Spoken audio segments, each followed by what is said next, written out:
लोभ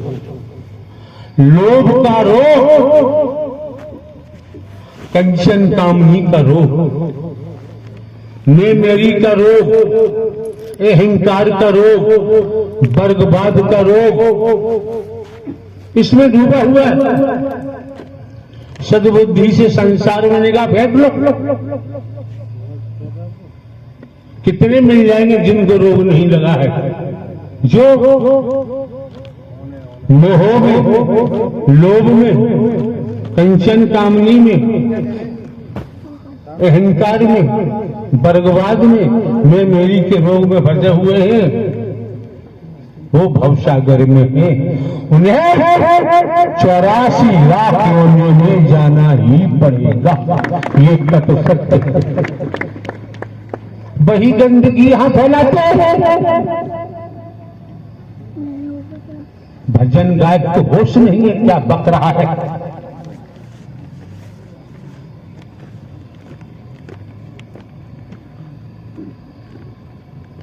संसारी रोग बदन का, शरीर का लग जाता है। MBBS MD सर्जन आदि डॉक्टरों को तलाश करते हैं, मेडिसिन तलाश करते हैं, कोई ठीक हो पाता है, कोई ठीक नहीं हो पाता है, कोई एलोपैथी तलाश करता है, कोई आयुर्वेदिक तलाश करता है, कोई यूनानी तलाश करता है, ठीक होती है नहीं होती, हो भी जाते हैं। लेकिन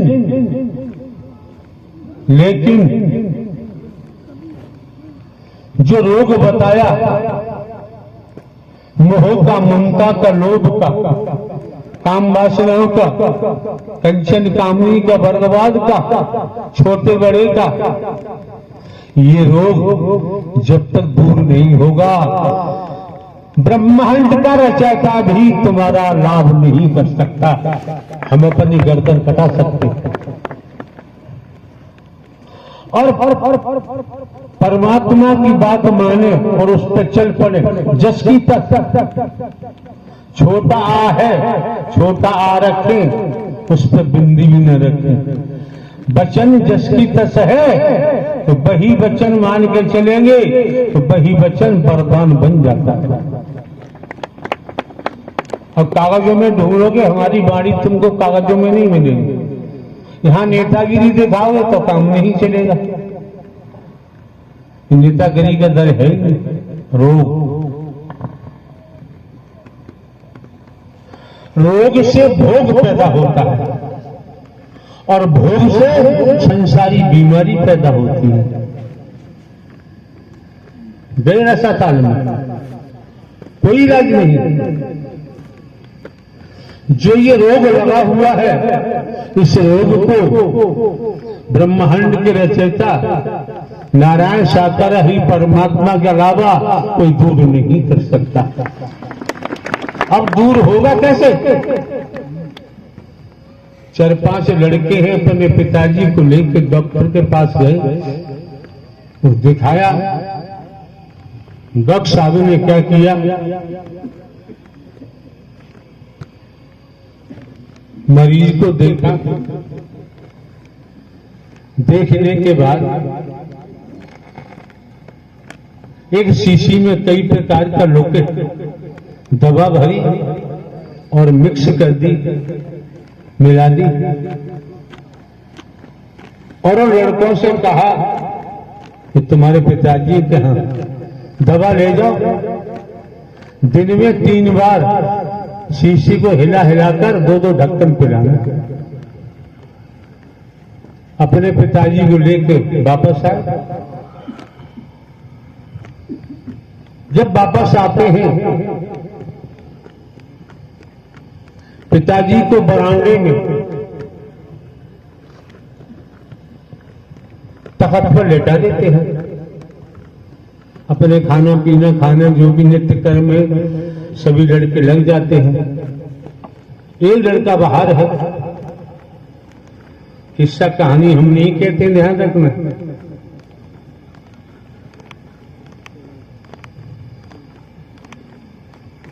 अगर हमारा कोई स्वार्थ होता तो कहानी कहते। शंकर ब्रह्मा विष्णु राम श्री कृष्ण देवी दुर्गा हनुमान जी।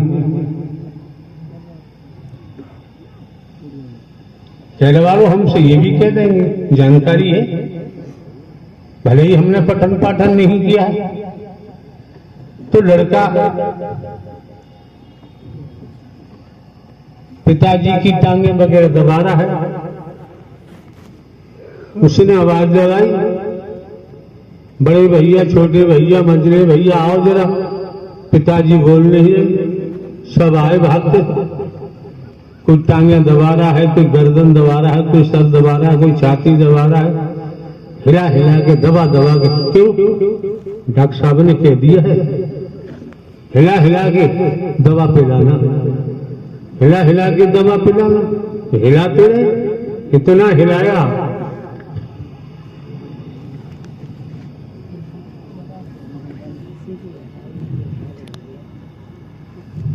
अब कॉल किया डॉक्टर साहब को, पूरी हकीकत बताई। डॉक्टर साहब ने कहा तुम जैसे मूर्ख बेटे किसी को नहीं मिलने चाहिए।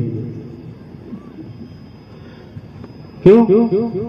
हमने तो सीसी हिला हिला के 3 बार 2-2 ढक्कन दवा पिलाने को कहा, और तुम सबने अपने पिताजी को इतना हिलाया, उन्हें मार ही दिया। ऐसी संतानों का क्या होगा? वैसे ही पूजा हो रही है हनुमान जी की, वैसे तो नहीं हो रही है।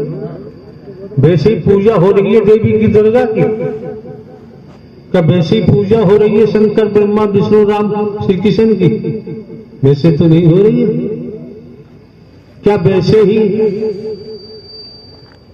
उत्तर प्रदेश में योगी जी का नाम चल रहा है, भारतवर्ष में मोदी जी का नाम चल रहा है, तुम्हारा क्यों नहीं चल रहा? हमारा क्यों नहीं चल रहा?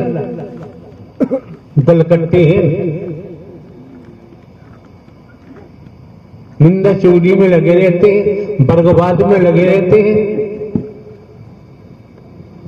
क्यों?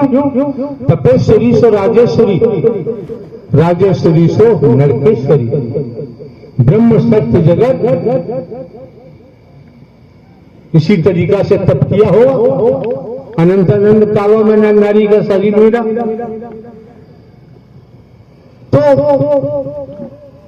तप करने से त्याग, तो त्याग करने से तप से त्याग।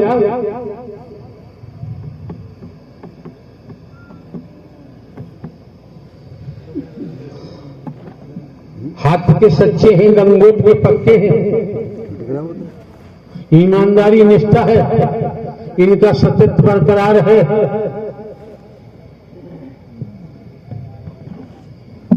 विश्वास पात्र हैं, वफादार हैं।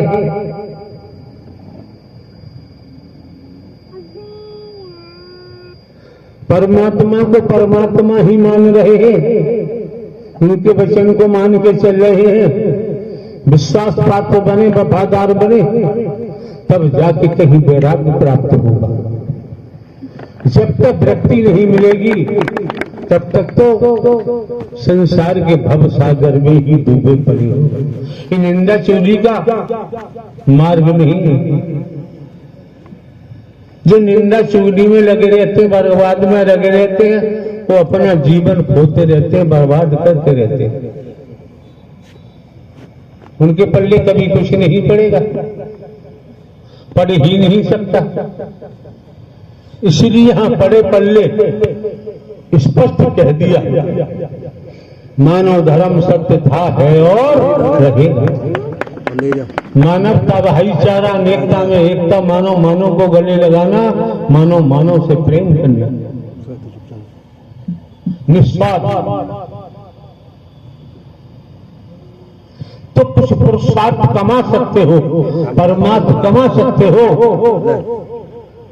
हर किसी के घर में रोटियां हैं, पूरी पराठे हैं। लंगर में जनता से पैसा इकट्ठा करके जलेबी बनवाओ, पूरी बनाओ, कचौड़ी बनाओ, मालपुआ बनवाओ, लच्छेदार मिठाइयां बनवाओ, नरकगामी होगे बचोगे नहीं। एक यहां बैठा है शैतान, हमने कॉल कराया, और क्या कहता है, मैं लंगर में हूं, जलेबी और जलेबा बनवा रहा हूं। साले कमीने, भैंसा है, भैंसा रहेगा कभी भला नहीं होगा। जलेबी बनवा रहा है, क्या मजे की बात है। और मुख्य कार्यकर्ता कहता जलेबा बनवा रहा हूं। साले कीड़े पड़ जाएंगे, कीड़े। अब जलेबे की बात आ गई, जलेबी बनवा रहा हूं, क्या कर रहा हूं, अकेला बकर। जनता से पैसा इकट्ठा क्यों किया जाता है?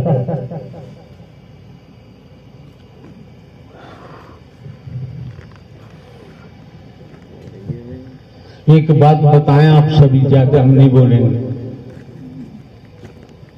हर कोई जानता है। कोई भी हो, बहन है, बेटी है, बहन बेटी की शादी करनी है, अटेंशन होके सुनिए। जब बहन बेटी की शादी करनी है, हर माता पिता, हर भाई चाहता है मेरी बहन अच्छे घर में जाए और उसका पति हृष्ट सुंदर हो, चाहते हैं। तो यहां समझने की बात है, उस अपनी बहन बेटी के लिए शादी करना चाह रहे हो, क्या बाजारू दूल्हा लाओगे? ईमानदारी से बताओ, बाजारू दूल्हा लाओगे? नहीं लाओगे तो हाथ उठाओ। टूट गए और पति का पड़ेगा लट, तब क्या होगा? बाजारू दूल्हा लाओगे? कोई बाजारी दूल्हा नहीं लाएगा। अगर बेटी बहन के लिए दूल्हा लाना है तो जान पहचान का ही तलाश करना पड़ता है। कोई बाजारों दूल्हा पर विश्वास नहीं करेगा तो लड़की तो करेगी ही, तो बाजारू है, इसका कोई आता पता ठिकाना है। ये सामाजिक व्यथा है। हम एक हरकारे चौकीदार बन के भले ही काम करते हैं, लेकिन हमने आपके सम्मुख या संसार के अंदर, ब्रह्मांड के अंदर जान पहचान का ही दूल्हा हमने आप लोगों के सामने रखा है। भूल गए तुम जानो, हम तो नहीं भूले।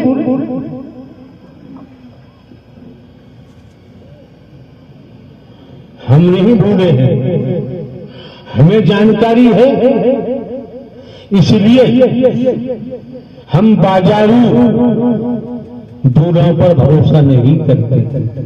बाजारू दूल्हा बिकने वाले हैं, लेकिन जो महादूल्हा है, हमारे प्राणनाथ है, वो कभी बिकते ही नहीं। उनके बिकने का कोई चांस ही नहीं। जब तो मीरा जी ने कह दिया, मीरा जी की मां ने कहा कि मीरा मैंने तेरे लिए वर तलाश कर लिया है। मीरा जी ने कहा लेख की बात है कि मां मैं ऐसे वर क्या करूंगी, तो जन्मेगा मरेगा मुझे विधवा बना देगा, रणापा दे देगा। मुझे ऐसी दूल्हा की जरूरत नहीं है, वर की जरूरत नहीं है। मैंने अपना वर तलाश कर लिया है, न जन्मता है न मरता है, ये शादी उन्हीं से करूंगी, मेरा चूड़ामर हो जाए। तो बात प्राणनाथ की होती है, प्राणपति की होती है। और जो वास्तव में प्राणनाथ है, प्राणपति है, आपके सम्मुख प्रारंभ से लेकर लास्ट तक सब कुछ खोल खोल के बता दिया, और फिर भी आप अपने मन के शिकार बने रहे तो बने रहे, कोई कुछ नहीं कर सकता। इसलिए जो रोग लगा हुआ है, अरे भाई संसार में आ जाओ, चोर है, डकैत है, जुआरी है, शराबी है, व्यभिचारी है, क्या कोई माता पिता भाई अपनी बहन बेटे के लिए पति बनाएगा? नहीं बनाएगा। बना लेगा कोई? बनाएगा नहीं। बना लो, जाओ जल्दी। कोई नहीं बनाना चाहता, लेकिन धोखा देने वालों की कमी नहीं है। धोखा देने वालों की कमी नहीं है। एक व्यक्ति अपने गांव से चला, मान के चले जलाली से चला। जलाली अलीगढ़ जनपद में पड़ती। घूमता घामता छर्रा के पास धनसारी है, धनसारी पहुंचा। बिचौलिया वगैरह पकड़ाए दर करा के क्या कहा, देखो लमड़ा खड़ा है, लमड़ा।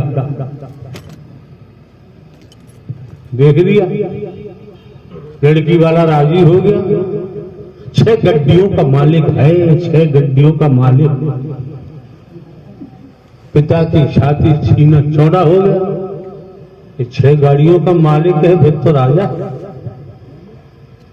जो भी चलता है संबंध में पूरा किया, अपने घर गया। उनकी बेगम साहबा ने पूछा, लमड़िया की शादी कर आए? कहाँ कराया? कहाँ? धनसारी। धनसारी बहुत रहस्य है गहरा। धनसारी कराया।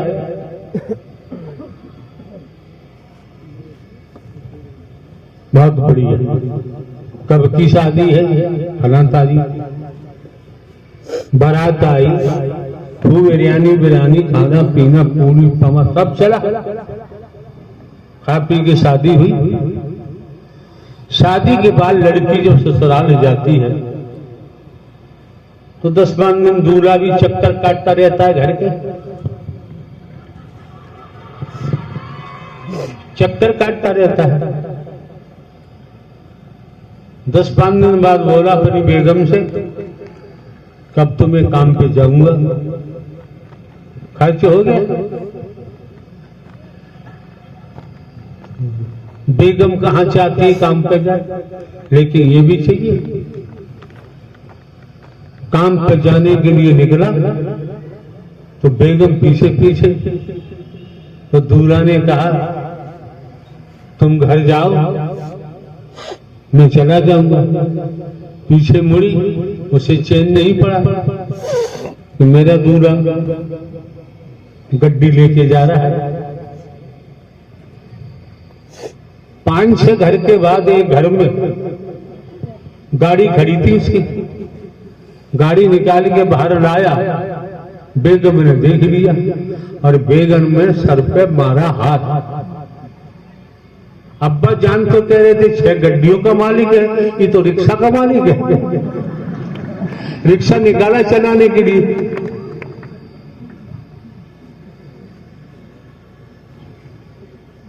तो आप लोग समझिए, अपनी बहन बेटियों का भला चाहते हैं, अपने बच्चों का भला चाहते हैं, खुद का भला चाहते हैं, तो हमें गड्डियों का मालिक नहीं चाहिए।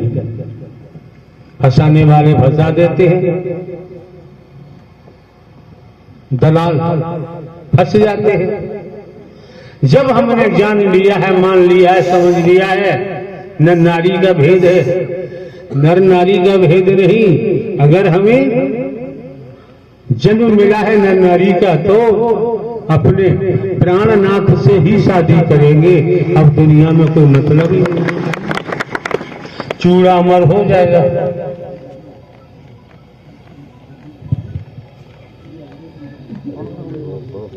अब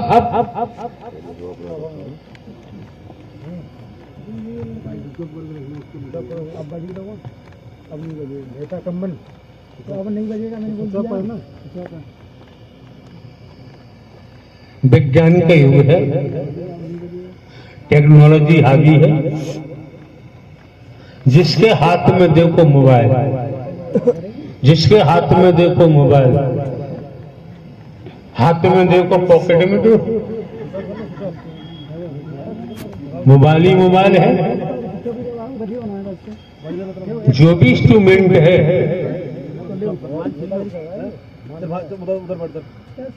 विज्ञान है, टेक्नोलॉजी है, सदुपयोग के लिए, दुरुपयोग के लिए नहीं है। आज आप देख लीजिए मोबाइल के माध्यम से कितना दुरुपयोग किया जा रहा है।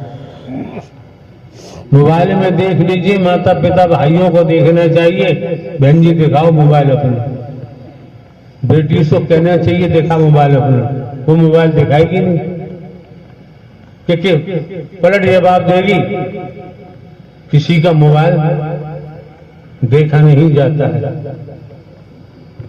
अब उसने अपने भाई पिता को किसी बना दिया। क्यों? मोबाइल में मामला जो है बढ़िया है, वो प्रश्न करेंगे ये कौन है, ये कौन है, ये कौन कौन कौन निकल रहा है, कोई जवाब नहीं होगा। खुद ही भाई पूछ रहा है, पिताजी पूछ रहे हैं, क्या जवाब होगा? ऐसा ही अपने बेटों से पूछना चाहिए, मोबाइल भरा पड़ा है।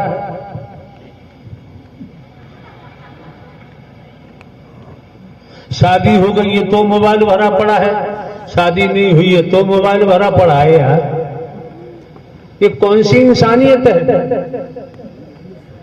परिवार वालों ने, माता पिता ने क्या संस्कार दिए हैं? यही संस्कार दिए जो समाज में, संसार में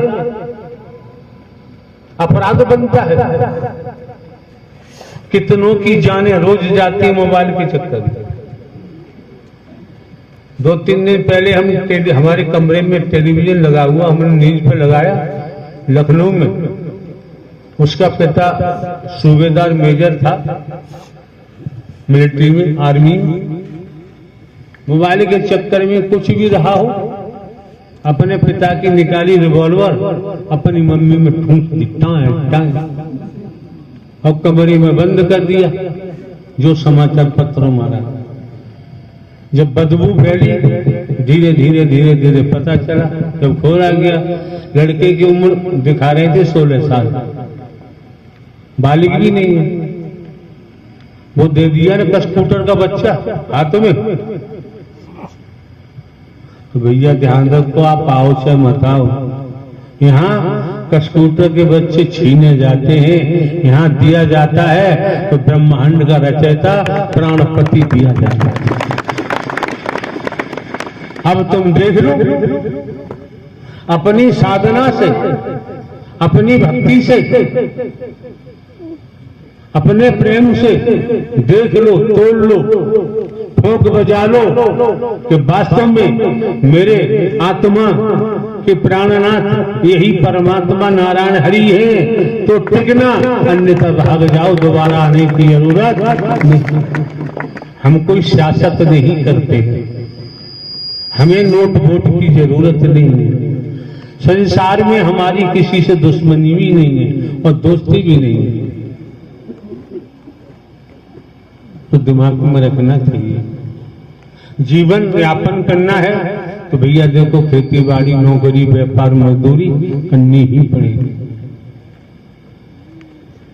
जो वास्तव में नारायण हरि परमात्मा की शरण में पहुंच जाता है, समर्पण कर देता है, जीवन यापन के लिए खेती बाड़ी, नौकरी, व्यापार करता है, मजदूरी करता है, दुख हो, कष्ट हो, परेशानी हो, फिर वो अपने परमात्मा से शिकायत नहीं करता।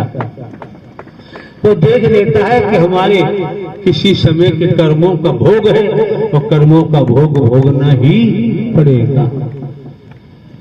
नारायण साकार की संपूर्ण ब्रह्मांड में सदा सदा के लिए जय जयकार।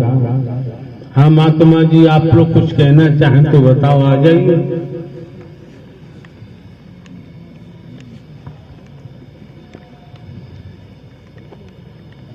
हम तो बैठे बैठे चिल्लाते रहेंगे, रात और दिन चिल्लाते रहेंगे। एक भी लेने वाला हो तो हमें कहने में कोई तकलीफ नहीं होती है। हाजी महात्मा जी किसको आना है? तू भाग यहाँ से। तू संचालन किसी दो कौड़ी का नहीं कर पा रहा है, मुखियागिरी करता रहा, नेतागिरी करता रहा यहाँ पर।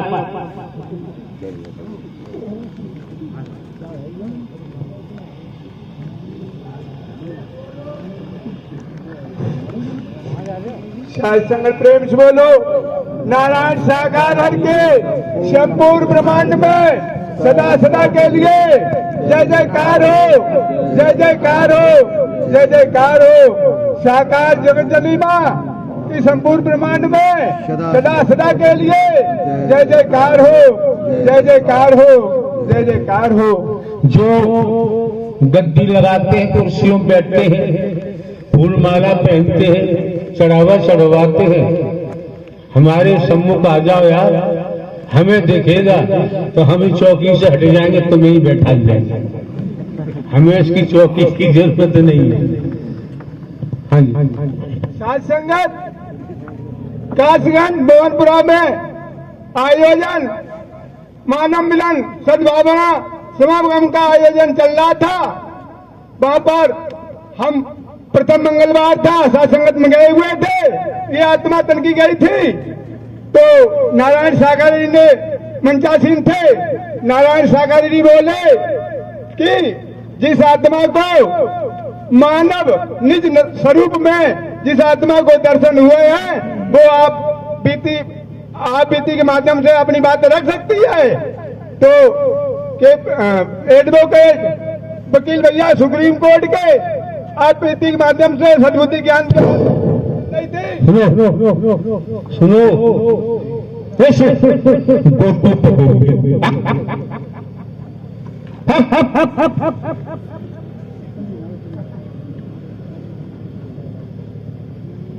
तुम जैसे गुलामों की कमी तो है। हाँ महात्मा जी को आना चाहो तो आ जाओ।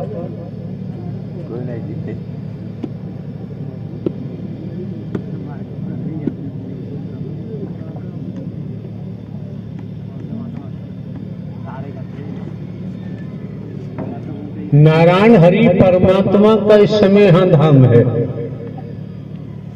हमने अपने नारायण हरि परमात्मा को देख लिया, दीदार कर लिया। ऐसे लोग आकर के क्या क्या बकवास करते हैं।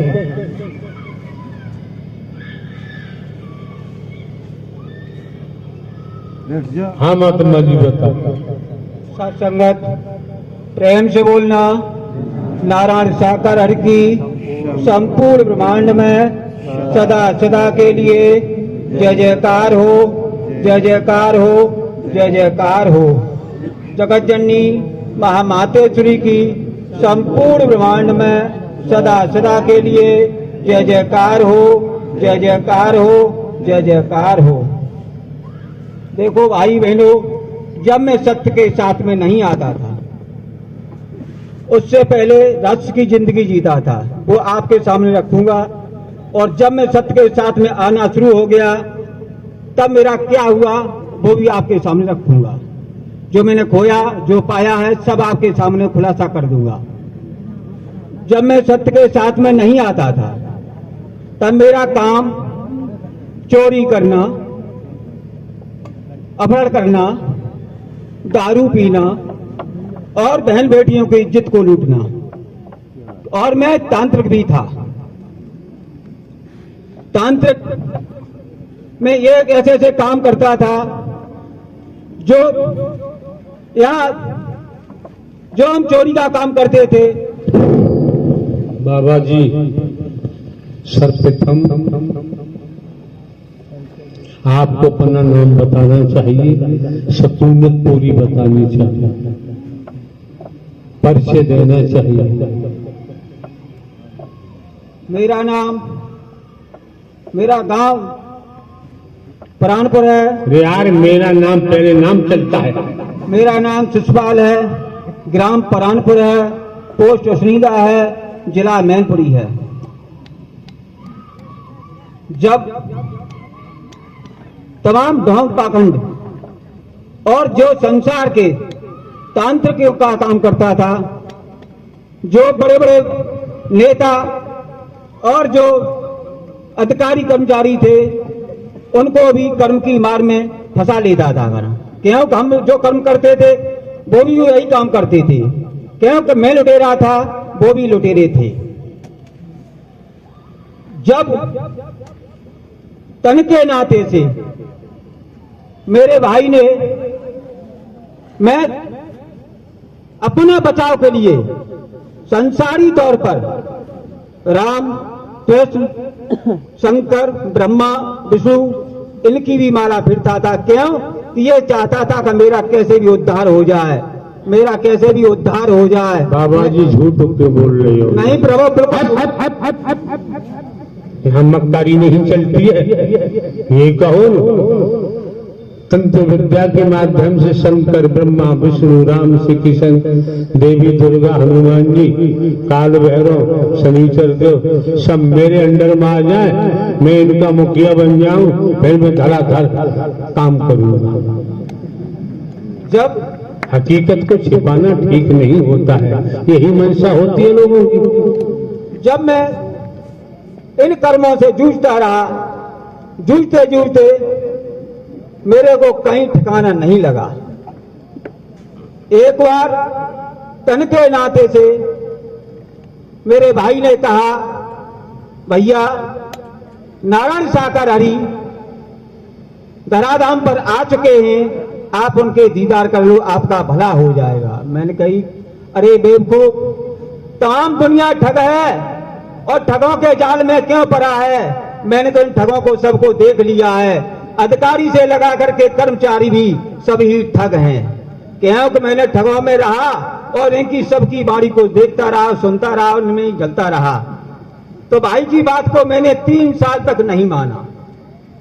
और जब तन के नाते से मेरी सास थी, उन्होंने कहा, बेटा एक बार हरि के दर्शन कर लो। क्योंकि मैं दारू पीकर 24 घंटा दारू पी करके रहता था। दारू ही सबसे बड़ी, सब बुरे कामों की दारू थी और ये दारू ही सब कुछ कराती थी घरों। जब एक बात बताओ बाबा, दारू कराती थी ना? अरे सब दारू कराती थी ना? नहीं प्रभु, कर्म में करता था ना। तो फिर अभी आपने कुछ और बोला था, हमको सुनते जाओ ना। बोलो। जब कर्म के अनुसार मेरे तन के नाते की जो सास थी, उन्होंने कहा, बेटा एक बार हरि के दर्शन कर लो, नारायण हरि धराधाम पर आ चुके हैं, हमारी बात को मान जाओ। मैं कुराली में काम कर रहा था। उसी दिन एक रात को मेरी जो सारे थे वो भी मेरे को घेरते रहे, सब लोग घेरते रहे, रात भर घेरे रहे। सवेरे प्रथम मंगल था, वो मेरे को लेके चले गए। महात्मा हो बाबा, और महात्मा जी को तो सारे नहीं बोलना चाहिए, साले साहब कहना चाहिए। जब वो सत्य के साथ में मेरे को लेके चले गए तो मैंने जाकर के इन पार ब्रह्म परमेश्वर के नारायण साकार जी के दर्शन करे। और दर्शन करने के बाद में जैसे ही मैं बैठा, जो भी हमारे पास शक्तियां थी, जो भी हमारे पास, मेरे को यही नहीं पता चला। क्यों कि एकदम मेरे को, मैं इनको जानना चाहता था, यही तो पार ब्रह्म है या नहीं है। जैसे ही इनकी उंगली पर चक्र चला और मैंने दर्शन किया तो मेरे को यही नहीं होश रहा मैं किस जगह बैठा हूं और क्या कर रहा हूं। मेरे तन के सब होश उड़ गए और ब्रह्मवाणी आई कि तू जब नारायण हरि तेरी आंखों से देखते हैं और तेरे ही मुखारबंद से कहते हैं और तेरे ही कानों से सुनते हैं, अगर तू हाथ का सच्चा और लंगोट का पक्का बन जाएगा तो तेरा, जब इन कामों को करेगा तो तेरा सत्य प्रकरार हो जाएगा।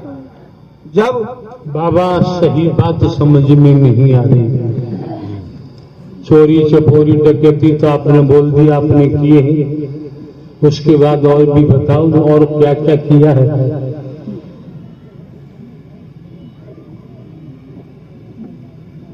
नैतिक अनैतिक क्या क्या किया है।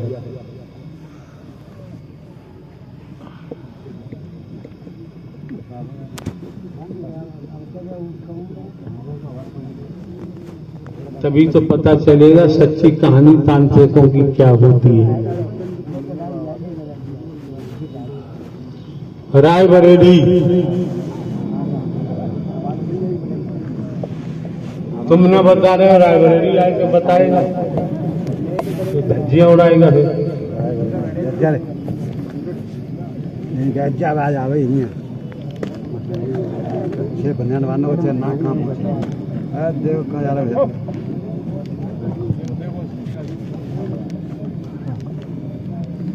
मैं मार दे।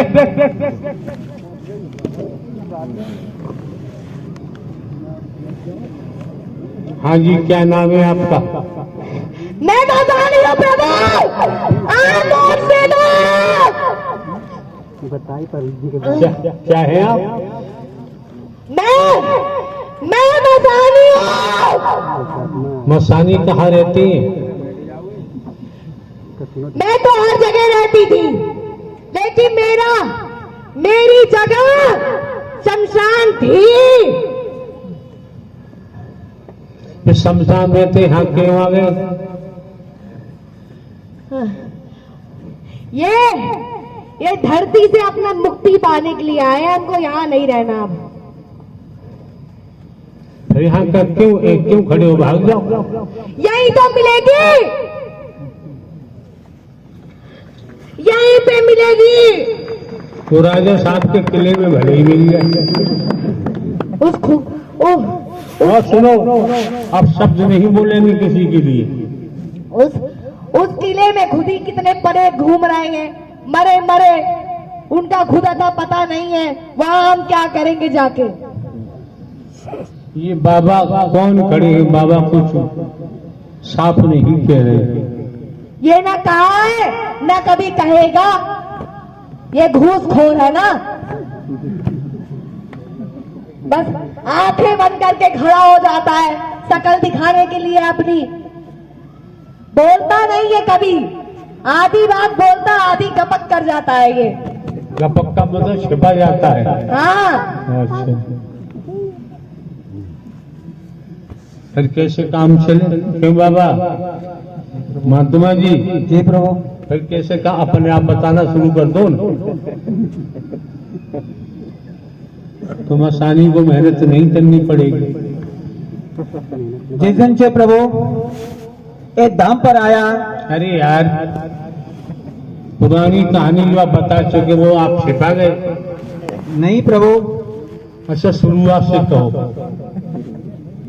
जब मैं सत्य के साथ में नहीं आता था तो मेरा काम चोरी करना, पकड़ करना, बहन बेटियों की इज्जत को लूटना अब आयो ठिकाने। और तांत्रिक का काम करना। क्यों कि मैं जो काली करतूतें बताई जाती हैं करता था और इनके से तार कराता था। और यहाँ तक तार कराता था, यहाँ तक था मैं एक घंटे के लिए अग्नि में प्रवेश हो जाता था। अग्नि में प्रवेश प्रभु हो जाता था। अग्नि जलाते किसकी थी? अग्नि जो लकड़ी से आते थे उसमें प्रवेश हो जाता। क्यों? शरीर, सारा शरीर प्रभु। इनको सबको ढोंग पकड़। ये सारा इतना बड़ा हरामी है, कम बकत है ये पूरी बात नहीं बकता है।